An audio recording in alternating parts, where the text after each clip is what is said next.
បាទគ្រប់ជំរាបសួរបងប្អូនពុំមីងអ៊ំទាំងអស់គ្នាជួបគ្នាក្នុងវីដេអូថ្មីមួយទៀតហើយបាទពេលយើងខ្ញុំមានការខានផុសការងាររៀងយូរដែរបាទដោយសារមានការរវល់ជាខ្លាំងដោយជាប់រវល់ធ្វើការងារជូនអតិថិជនដែលគាត់បានកំងបាទ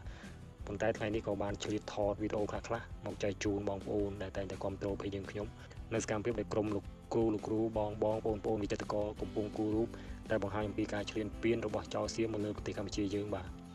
ដែលបានបំផ្លាញអ្វីៗជាច្រើននៅក្នុងប្រទេសយើងដូចនេះហើយទៅលោកគ្រូបងប្អូនវិចិត្រករទាំងអស់គ្នាខិតខំគូររូបគំនូរនេះឡើង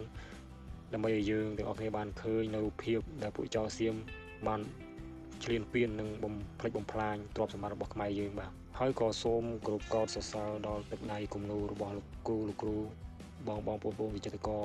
ពិតជាស្រស់ស្អាតខ្លាំងណាស់បាទប្លង់គំនូររៀបបានស្អាតនិងរស់រវើកហើយ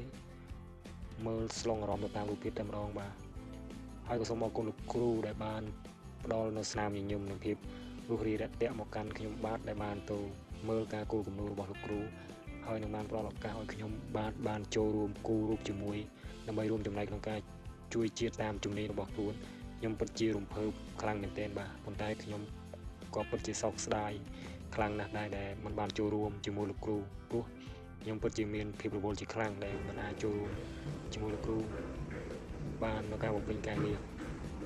ដោយជាប់រវល់នៅបំពេញការងារជូនអតិថិជនបាទគឺមានពេលតែ10នាទីគត់ដែលរត់ទៅមើលលោកគ្រូក្នុងការគូររូបភាពនេះពិតជាសោកស្ដាយតែក៏សូមផ្ញើក្តីស្រឡាញ់និងការគោរពចំពោះលោកគ្រូបងប្អូនក្នុងការងារសិល្បៈគំនូរនេះផងសូមចូលរួមចែករំលែកនៅទឹកចិត្តក៏ដូចជាការជួយដល់សង្គមជាតិតាមរយៈស្នាដៃគូរគំនូររបស់លោកគ្រូបងប្អូននេះផងព្រោះថាស្នាដៃក៏ដូចជាទឹកដៃពិតជាស្អាតខ្លាំងណាស់ហើយទឹកចិត្តក៏មោះមុតក្នុងការជួយដល់សង្គមជាតិពិតជាគ្រប់កោតសរសើរខ្លាំងមែនទែនបាទ